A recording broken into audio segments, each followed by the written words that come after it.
오늘 저녁에 우리에게 주시는 하나님의 은혜의 말씀은 창세기 29장 31절로 30장 13절까지의 말씀입니다. 다 같이 합독하도록 하겠습니다. 여호와께서 레아에게 총이 없음을 보시고 그의 태를 여셨으나 라헬은 무자하였더라. 레아가 잉태하여 아들을 낳고 그 이름을 르우벤이라 하여 가로되 여호와께서 나의 괴로움을 권고하셨으니 이제는 내 남편이 나를 사랑하리로다 하였더라. 그가 다시 잉태하여 아들을 낳고 가로되 여호와께서 나의 총이 없음을 들으셨으므로 내게 이도 주셨도다 하고 그 이름을 시몬이라 하였으며 그가 또 잉태하여 아들을 낳고 가로되 내가 그에게 새 아들을 낳았으니 내 남편이 지금부터 나와 연합하리로다 하고 그 이름을 레위라 하였으며 그가 또 잉태하여 아들을 낳고 가로되 내가 이제는 여호와를 찬송하리로다 하고 이로 인하여 그가 그 이름을 유다라 하였고 그의 생산이 멈추었더라. 라헬이 자기가 야곱에게 아들을 낳지 못함을 보고 그 형을 투기하여 야곱에게 이르되 나로 자식을 낳게 하라. 그렇지 아니하면 내가 죽겠노라. 야곱이 라헬에게 누를 바라여 가로되 그대로 성태치 못하게 하시는 이는 하나님이시니 내가 하나님을 대신하겠느냐. 라헬이 가로되 나의 여종 비라에게로 들어가라. 그가 아들을 낳아 내 무릎을 두리니 그러면 나도 그를 인하여 자식을 얻겠노라 하고 그 시녀 비라를 남편에게 첩으로 주매 야곱이 그에게로 들어갔더니 비라가 잉태하여 야곱에게 아들을 낳은지라.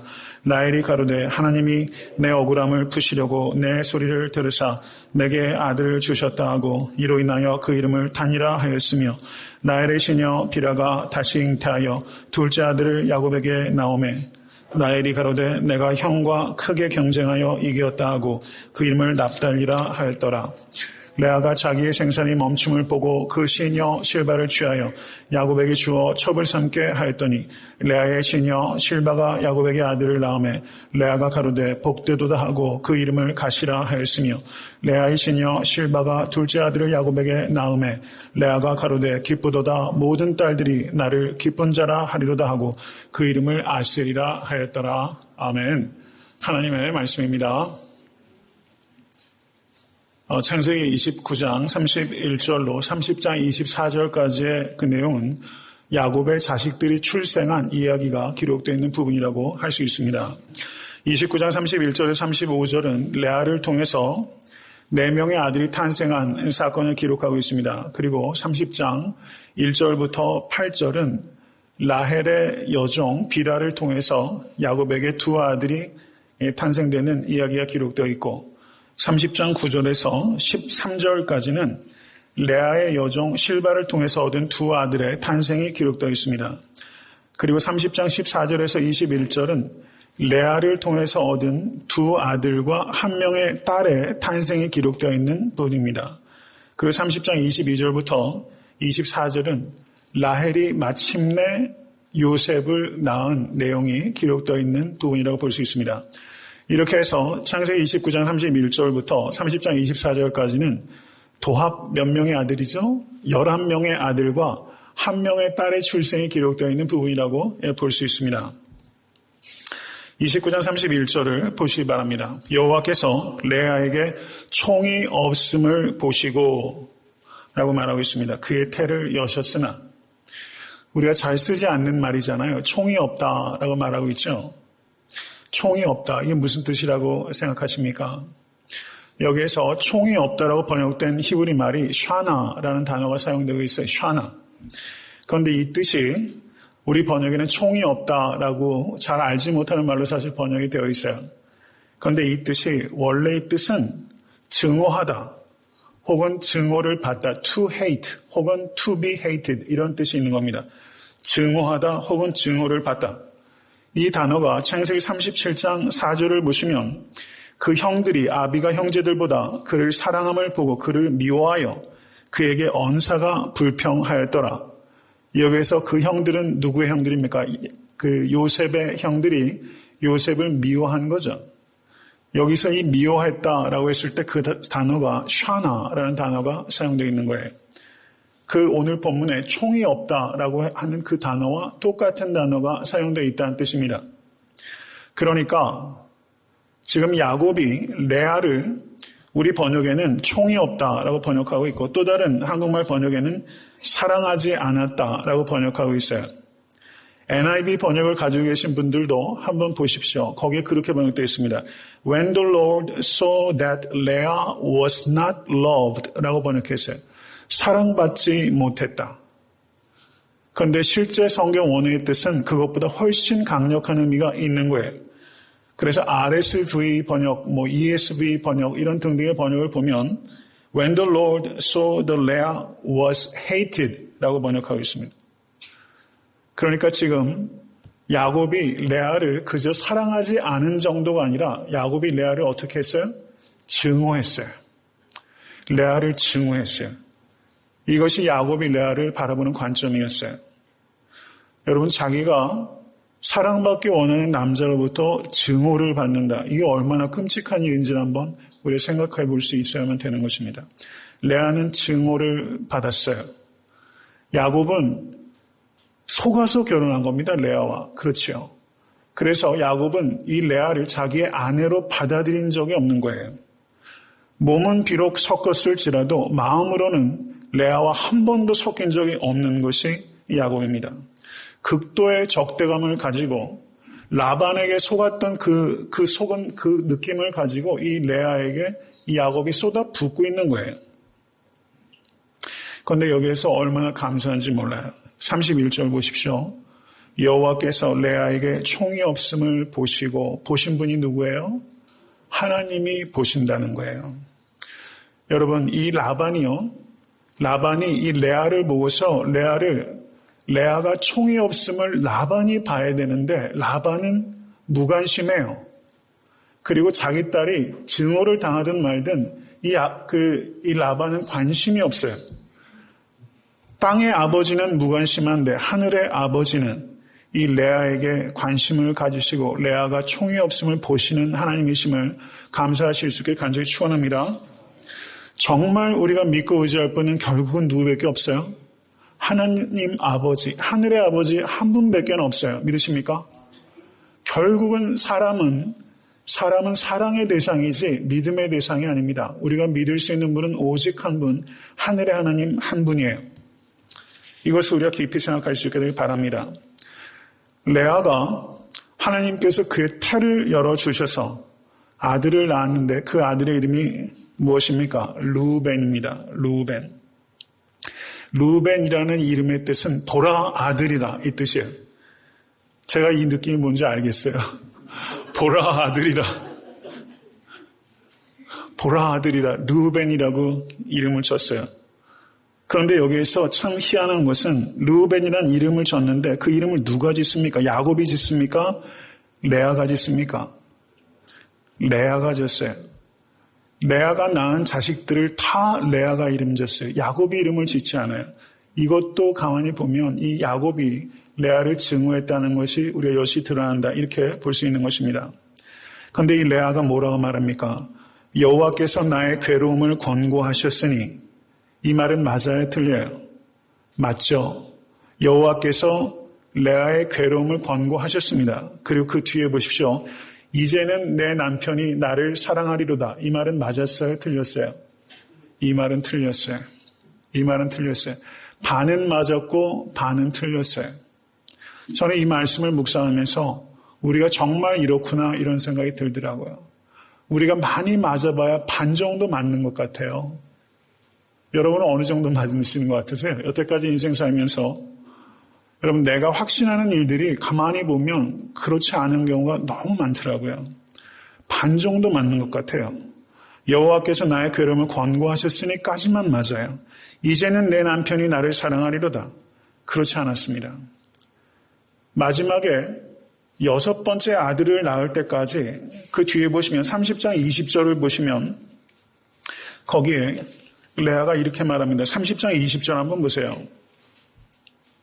내가 남편에게 6 아들을 낳았으니 이제는 그가 나와 함께 거하리라. 거기에서도 이제는이라고 말하잖아요. 이제는 그가 나와 함께 거하리라. 아들 6명 낳아줘서 이 야곱이 레아랑 함께 거했습니까? 거하지 않았습니까? 거하지 않았어요. 언제 함께 거하게 됩니까? 죽어서 무덤에 같이 묻혔어요. 레아가 참 딱한 사람이죠. 자기 뜻대로 잘 안 되는 거예요. 이제는 그가 나와 함께 거하리라. 자기 뜻대로 참 안 돼요. 이것을 우리가 깊이 생각해야 됩니다. 레아는 6명의 아들을 낳아줬고 1명의 딸을 낳아줬어요. 귀한 역할을 감당한 것입니다. 그런데 야곱은 이것을 귀하다고 여겨주질 않아요. 여기에서 우리가 깊이 생각해야 됩니다. 내가 아는 것이 반 정도 맞는다. 이것을 항상 유념해 두실 수 있게 되기를 바랍니다. 내가 본 것이 다 본 것이 아니고 내가 들은 것이 다 들은 게 아니라는 것을 염두에 두실 수 있는 여러분과 제가 될 수 있기를 간절히 바랍니다. 우리가 보는 것은 항상 부분적이고 우리가 보는 것은 그렇게 깊이 보지 못하고 얇게 볼 때가 굉장히 많이 있다는 것을 우리가 깨달아야 돼요. 우리가 봄으로 인해서 유익을 얻는 것보다는 보기 때문에 낭패를 당할 때 굉장히 많이 있다는 것을 알아야 됩니다. 우리의 눈이라는 감각이 인간의 감각 중에서 사실은 제일 중요한 감각기관이라고 할 수 있죠. 그런데 눈이 가장 위험한 기관이에요. 이것을 아셔야 돼요. 내가 보는 게 다가 아닐 수 있다는 것을 항상 염두에 두실 수 있는 여러분과 제가 될 수 있게 간절히 바랍니다. 그 뒤에 33절을 한번 보십시오. 33절. 그가 다시 잉태하여 아들을 낳고 그러되 여호와께서 나의 총이 없음을 들으셨으므로 내게 이도 주셨도다 하고 그 이름은 시몬이라 하였으며 31절에는 여호와께서 총이 없음을 보셨고 그리고 33절에는 여호와께서 나의 총이 없음을 어떻게 하셨어요? 들으셨어요. 여호와께서는 내가 사랑받지 못하는 것을 보셨고 여호와께서는 내가 사랑받지 못하는 것을 들으셨어요. 여호와 하나님은 눈을 만드신 분이십니다. 여호와 하나님은 귀를 만드신 분이십니다. 믿으십니까? 그렇기 때문에 나의 일거수일투족을 여호와 하나님은 보시고 일거수일투족을 여호와 하나님은 들으신다는 것을 믿으실 수 있게 간절히 바랍니다. 레아를 누가 보고 누가 레아의 말을 들어요? 아무도 듣는 사람 없어요. 그런데 여호와 하나님은 그에게 총이 없음을 보고 총이 없음을 들으세요. 여호와 하나님만은 나를 아신다는 것을 진실로 믿으실 수 있게 간절히 바랍니다. 정말 그것을 믿으면요, 우리의 삶에는 매우 급격한 변화가 나타날 수밖에 없어요. 정말 이것을 믿으시는 여러분과 제가 될 수 있게 간절히 바랍니다. 여기에서 우리가 생각할 수 있는 것은 이 레아를 이 야곱이 사랑하지 않는 정도를 넘어서 증오할 정도인데 왜 이렇게 잠자리는 같이 있는지 모르겠어요. 이게 도대체 무슨 신보입니까 이게? 누구 좀 아세요? 참네 이거. 남자들은 이럴 수 있나요? 글쎄요. 그럴 수 있는 게 남자인 것 같아요. 이 남자의 약함이 여기에 있는 것 같아요.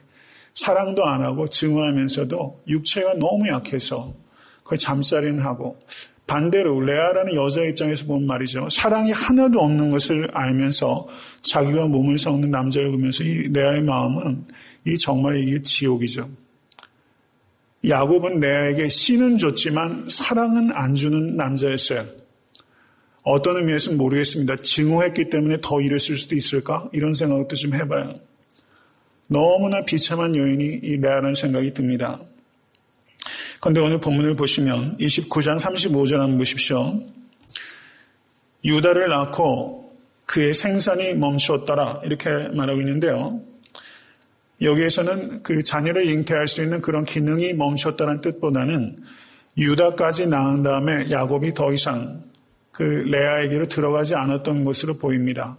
왜냐하면 그 후에 레아에게 들어가서 아들 둘과 딸 하나를 더 낳은 것을 봤을 때 이때 레아가 잠자리조차 같이 안 하는 쪽으로 이 당시에 야곱이 레아에게 가까이 하지 않았던 것이 아닌가 이렇게 보여집니다. 레아가 낳았던 세 번째 아들의 이름은 무엇입니까? 누굽니까? 레위였어요. 내 남편이 지금부터 나와 연합하리로다. 이것도 꿈이죠. 지금부터 나와 연합하리로다. 이름이 무엇입니까? 레위예요. 레위라는 뜻은 연합이라는 뜻을 가지고 있는 것입니다. 그리고 네 번째로 낳은 아들의 이름이 무엇입니까? 유다예요. 35절의 말씀 다시 한번 읽어보겠습니다. 그가 또 잉태하여 아들을 낳고 가로되 내가 이제는 여호와를 찬송하리로다 하고 이로 인하여 그가 그 이름을 유다라 하였고 그의 생산이 멈추었더라. 내가 이제는 여호와를 찬송하리로다. 여태까지 아들을 낳으면서 이 레아는 누구만 바라봤습니까? 남편 야곱만 바라봤어요. 그런데 마침내 넷째 아들 유다를 낳으면서 서서히 하나님을 바라보기 시작하는 변화가 이 레아에게 나타난 거예요. 내가 이제는 여호와를 찬송하리로다. 이렇게 말하게 된 것입니다. 환경만 바라보다가 레아가 드디어 하나님을 바라보기 시작했고 하나님을 찬양하기 시작했습니다. 여러분과 저는 어떻습니까? 레아가 언제적부터 찬양했어야 돼요? 루벤을 낳았을 때부터 찬양했어야 돼요. 루벤을 낳고 시몬을 낳고 레위를 낳을 때 이 레아가 찬양하지 못했어요. 여러분과 저의 삶에도 루벤과 같고 그리고 시몬과 같고 레위와 같은 무엇이 있을 수 있다는 것을 되돌아보실 수 있기를 간절히 바랍니다. 마땅히 찬양해야 하는데도 불구하고 내가 너무 아집이 강하고 그 야곱만 바라보고 있어서 내가 아직도 하나님께 찬양하지 못하는 그 무엇이 우리에게 있을 수 있다는 것을 생각하실 수 있는 여러분과 제가 될 수 있기를 간절히 바랍니다. 어떤 한 성도님이 그런 이야기를 하시더라고요. 오랫동안 너무 마음 아팠던 일이 있어서 그것을 가시로만 생각했다고. 그런데 그것이 하나님의 축복이라는 것을 이제 깨닫노라고 그 이야기를 주중에 저하고 만나서 이야기 나누면서 그 얘기를 하시더라고요. 여러분, 나에게 너무 깊이 박힌 가시여서 그걸 찬양하지 못하는 그 무엇이 있다면 여러분 어떠한 형편이든지 하나님께서는 찬양 받으셔야 될 하나님이심을 믿으실 수 있게 간절히 바랍니다. 찬양하실 수 있게 되기를 바라요. 우리에겐 어떤 환경이 변해서 찬양하는 것이 아니라 우리 주 예수 그리스도로 말미암아 값없이 주어진 구원으로 인해서 우리는 찬양해야 될 이유가 있는 거예요. 여러분 그것을 기뻐하시고 찬양하십시오. 그러면 찬양하지 못할 게 하나도 없어요. 그래서 그리스도인들의 노래는요, 신비한 노래예요. 미스터리어스한 노래입니다. 정말 신비한 노래예요.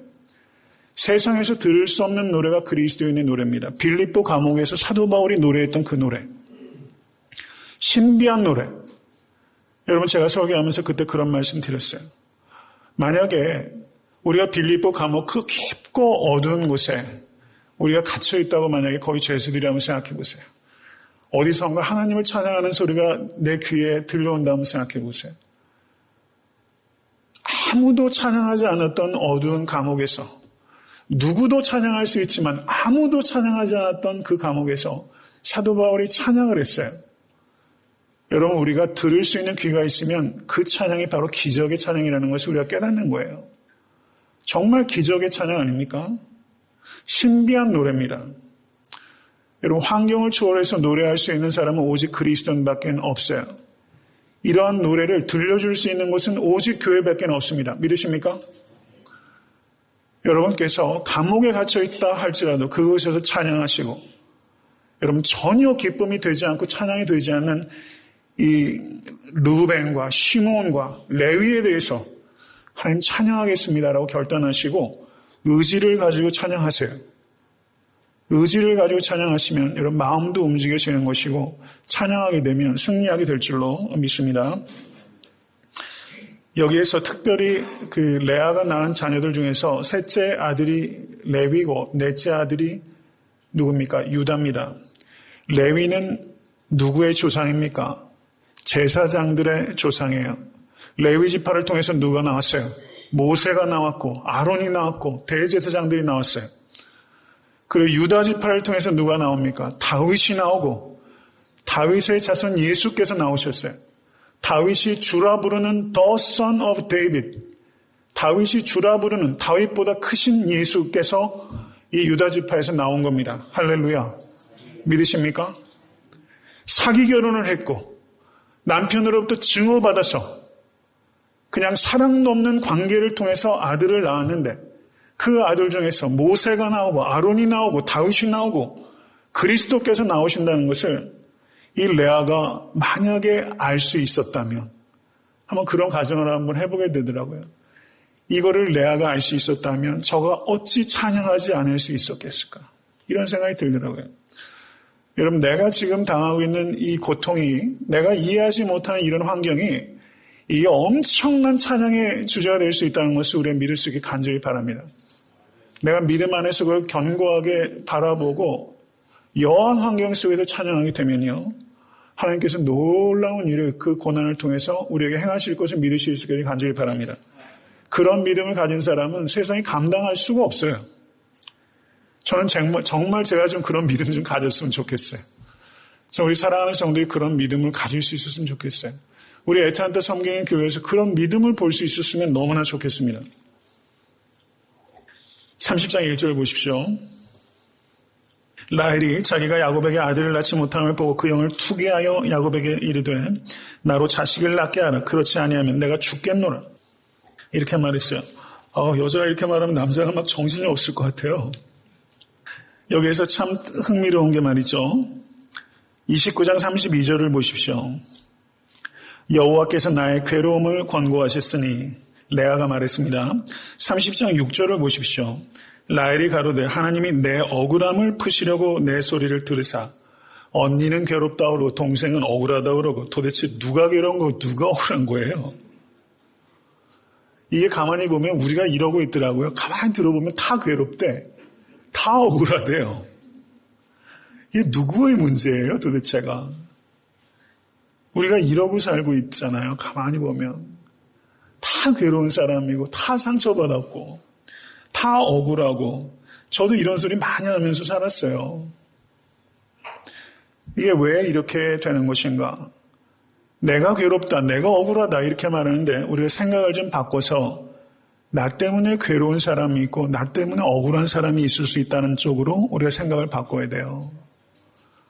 그런 관점 하나가 바뀌면요 참 놀라운 일이 벌어집니다. 참 마음 하나 바꾸면 참 달라지는데 이게 참 어려워요. 내가 괴롭다라는 것을 바꿔서 내가 괴롭게 하지는 않았는가? 내가 억울하다. 라헬이 말했는데 이 라헬 때문에 레아가 얼마나 억울해요. 내가 누구를 억울하게 하지는 않았는가 하는 이런 생각의 변화가 우리 가운데 있어야만 되는 것입니다. 여기서 라헬이 말하는 이 폼새를 한번 보세요. 자식을 낳게 하라. 그렇지 않으면 내가 죽겠노라. 내가 죽겠노라. 여러분 이런 말들도 사실 우리는 한 적이 있잖아요. 없으세요? 이런 말 사실 우리 하면서 살았어요. 매우 극단적인 말이에요. 그런데 여러분 놀라운 것은 라헬이 어떻게 죽었습니까? 둘째 아들 낳다 죽었어요. 자식을 낳게 하라. 그렇지 않으면 내가 죽겠노라. 이렇게 말했는데 둘째 아들 베냐민을 낳다가 저가 죽지 않았습니까? 말이 무섭다는 것을 우리가 알아야 돼요. 극단적인 말을 할 때 여러분 말은 항상 방향성이 있다는 것을 우리가 알아야 됩니다. 하나님께서 말로 언어로 천지를 창조하셨어요. 말에는 엄청난 힘이 있어요. 그래서 우리가 말로 짓는 범죄를 가볍게 생각해서는 안 됩니다. 극단적인 말을 해서는 안 돼요. 여러분 혀에는 뼈가 없어요. 그런데 혀가 뼈를 삭게 할 수가 있다는 것을 우리가 알아야 됩니다. 뼈가 혀를 부서뜨릴 수 있다는 것을 우리가 깊이 생각해야 됩니다. 여러분 제가 그래서 극단적인 말들을 우리가 도대체 어떤 말을 할까 하고 생각해 봤어요. 죽어버리겠다라는 말 하지 않습니까? 죽여버리겠다는 말도 좀 하는 것 같아요. 여러분 듣기 싫어서 조금만 들으세요. 때려치겠다. 나 오늘 사표 써. 더는 못 살겠다. 이혼하자. 치사하고 더러워서 못 해먹겠네. 오늘 끝장이야. 집을 나가라. 네가 안 나가면 내가 나가겠다. 이 인간 말종이네. 상종은 안 하겠다. 김 집사가 안 나가면 제가 교회 나가겠습니다. 그런 얘기 우리 되게 많이 하잖아요. 이런 이야기들을 가만히 보니까 저도 많이 걸려요. 보니까 이런 극단적인 말들을 우리가 참 많이 해왔어요. 말 때문에 부끄러웠던 적이 한두 번이 아닌 것 같아요. 아직도 이런 부끄러움을 제가 가끔 사실은 겪어요. 정말로 참 부끄럽습니다. 더는 못하겠다. 이렇게 말하는 사람들 참 많이 있었잖아요. 여러분 말에 성공하실 수 있는 사랑하는 모든 생도 되실 수 있게 간절히 바랍니다. 말에 성공해야 하나님과의 관계에 성공하고 인간과의 관계에 성공하게 됩니다. 말에는 멋도 있어야 되고 맛도 있어야 돼요. 멋도 있어야 되고 맛도 있어야 돼요. 말 자체가 그 사람의 인격이고 말이 그 사람의 인생을 만들어 간다는 것을 우리가 깊이 생각해야 됩니다. 말은 지성과 감성과 영성으로 빚어내는 작품입니다. 여러분 그걸 생각하세요. 지성과 감성과 영성으로 빚어내는 작품이 되어야 돼요. 말 한마디 한마디가. 저를 한번 따라하십시오. 이전에도 제가 2년 전에 설교할 때 이 말씀을 드렸는데요. 절 따라하시기 바랍니다. 풍부하면서 해프지 않고 유쾌하면서 경박하지 않고 품위를 지키면서 지루하지 않고 단순하면서 깊이를 잃지 않는 보석과 같은 언어의 주인이 되게 하소서. 여러분 이런 말의 주인이 되실 수 있게 간절히 축원합니다. 그 뒤에 이어지는 내용을 보시기 바랍니다. 여기에서 투기했다라고 말하고 있습니다. 라헬은 용모가 아름다운 사람이었는데 레아는 아이를 잘 낳는 사람이었어요. 그러나 라헬은 아이를 못 낳는 사람이었고 레아는 사랑을 못 받는 사람이었어요. 이것을 보면은 다 있는 사람도 없고 다 없는 사람도 없어요. 그런데 두 사람의 문제는요, 자기가 있는 것을 감사하지 못하고 없는 것 때문에 괴로워하고 억울해한다는 데 문제가 있어요. 우리들도 그럴 때가 너무 많다는 것을 우리가 봐야 됩니다. 없는 것에도 감사하실 수 있는 여러분과 제가 됐을 간절히 축원합니다. 그러면 있는 것에 훨씬 더 깊은 감사를 드릴 수가 있게 됩니다. 여러분 레나 마리아라는 가스펠 가수가 있습니다. 이분이 두 팔이 없고 한쪽 다리 마저 짧은 중증 장애인이었어요. 그런데 이분의 삶이 수영선수권대회에 나와서 장애인 수영선수권대회에 나와서 금메달도 따고 요리도 하고 피아노도 치고 운전도 하고 성가대 지휘도 하고 가스펠 가수까지 됐어요. 그런데 그분이 간증할 때 그 대목이 감동적인 게 있습니다. 그래도 나는 하나님께 감사합니다. 이 사람의 노래예요. 그래도 나는 하나님께 감사합니다. 우리 한번 해볼까요? 그래도 나는 하나님께 감사합니다. 여러분 비교하지 않으실 수 있길 간절히 바랍니다. 라헬과 레아의 문제는 비교한 데 문제가 있는 거예요. 오늘 설교의 제목을 한번 생각해 보십시오. 우리는 상품이 아니라 하나님의 작품입니다. 믿으십니까? 여러분 상품과 작품의 차이는 뭐예요? 작품은 희소성이에요. 작품이라고 말할 때는 세상에 유일무이한 게 작품 아니에요? 나머지는 다 작아잖아요. 명화가 하나 있으면 그걸 다 이미테이션 하는 거잖아요. 여러분 작품은 세상에 하나밖에 없어요. 여러분 야곱과 에서조차 쌍둥이임에도 불구하고 저가 너무 달라요. 우리는 세상에 유일무이한 하나님의 작품입니다. 믿으십니까? 이것을 우리가 정말 믿을 때 우리는 자존감을 가질 수 있게 됩니다. 투기하지 않을 수 있게 됩니다. 우리가 상품이라고 생각하면 우리는 상품은 비교하죠. 근데 작품은 비교하지 않아요. 비교의 대상이 없어요. 세상에 유일무이하게 나라는 존재를 통해서 하나님께서 세상에 주시고 싶어하는 유익이 있어요. 믿으세요? 여러분 애타한테 섬기는 교회 성도이십니다. 여러분 이 자리에 우리가 앉아 있어요. 애타한테 섬기는 교회에서 나만 이 교회에 줄 수 있는 무엇인가가 있는 거예요. 나로 인해서만 애타한테 섬기는 교회에 더해지는 색깔이 있는 거예요. 그 누구도 줄 수 없는 색깔을 내가 줄 수 있는 그 무엇이 있다는 것을 기억하시는 여러분과 제가 될 수 있게 간절히 바랍니다. 그래서 비교하지 않으실 수 있기를 간절히 바랍니다. 투기하지 않으실 수 있기를 간절히 바랍니다. 그런데 투기할 때는요, 주로 대상이 자기와 비슷한 위치에 있는 사람들을 투기하게 돼 있어요. 레아가 비라나 실바를 투기하는 법이 없죠. 라헬도 마찬가지예요. 라헬은 레아를 투기하고, 그죠? 레아는 라헬을 투기해요. 그 여종들을 투기하지 않아요. 교회에서도 누군가를 질시하고 투기할 때는 여러분 그런 경우에는 어떻습니까? 목회자는 목회자와의 관계 속에 문제가 발생하고 교회에서 비슷한 유의 사역을 하는 사람들끼리 항상 문제가 발생하고 일부 성가대와 이부 성가대에 문제가 발생하고 항상 그래요. 가만히 보면요. 그죠? 많은 경우에 그런 경우가 있어요. 이것을 우리가 깊이 생각해야 됩니다. 우리가 투기하지 않기 위해서는 자기보다 어려운 사람을 섬기실 수 있어야 됩니다. 그래야지만 자기보다 나은 사람을 투기할 시간이 없어요. 나보다 어려운 분들을 섬기는데 시간을 쓰다 보면 다른 여유가 없어요. 나보다 좀 낫다는 사람을 투기할 수 있는 여유가 없다는 것을 기억하신 여러분과 제가 될 수 있게 간절히 바랍니다. 여러분, 우리는 누구입니까? 예수 그리스도의 십자가의 보혈로 구원받은 하나님의 자녀입니다. 믿으십니까? 예수 그리스도의 십자가는 우리에게 내가 누군지를 알려주는 거예요. 모든 인간론, 철학적인 인간론, 신학적인 인간론, 재정교의 인간론이 있죠. 그런데 인간론이 궁극적으로 인간의 참된 인간상을 어디에서 알 수 있는가? 그건 십자가가 말하는 것입니다. 예수께서 나를 위해서 죽으실 만큼 나는 죄된 존재입니다. 아멘? 여러분 크게 아멘 하세요.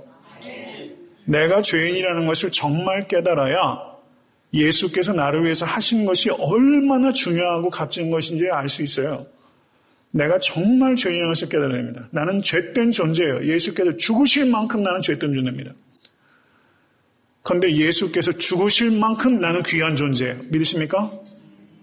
그렇기 때문에 십자가는 내가 얼마나 죄된 존재고 내가 얼마나 귀한 존재인지를 동시에 말하는 그 역설을 포함하고 있는 것이 이 십자가예요. 내가 얼마나 죄인이고 내가 얼마나 귀한 존재인지를 이 십자가는 말합니다. 여러분 신앙생활이 깊어지면 예민해지면 안 됩니다. 저도 한 예민해요. 여러분 느끼세요? 저도 굉장히 예민한 사람이에요. 아주 말도 못해 둘째 사람은 서러워하는 사람, 뭐가 탁 걸리면 잠도 못 자고 한참 그랬어요. 목회를 하면서도 한동안 그랬어요. 근데 어느 순간부터 그냥 자지더라고요. 베드로가 감옥에 갇혀서 천사가 막 발로 뻥뻥 차도 못 일어나잖아요. 제가 좀 그런 잠을 좀 잘 수 있게 됐어요. 내가 할 수 있는 게 하나도 없어요. 그러니까 내려놓다 보니까 덜 예민해지는 것 같아요. 죽으면 죽으리라 아니에요, 사실. 죽으면 죽으리라. 주의 일 하다가 죽으면 죽으리라. 정말 그렇게 되면 복이죠. 정말 우리가 제일 바닥으로 내려가면 죽으면 죽으리라예요. 예민해질 거 없습니다. 영성이 깊어지면요. 지나치게 예민해져서는 안 돼요. 서로가 서로에 대해서 깊이 생각해야 됩니다. 왜 그렇습니까? 십자가를 통해서 옆에 있는 형제 자매들을 봐야 돼요. 정말 여러분 서로가 서로 용납하는 게 쉽지 않아요. 제일 어렵지 않습니까? 그런데 예수께서 이 형제와 자매를 위해서 십자가에 달려 죽으셨다. 그만큼 귀한 존재다.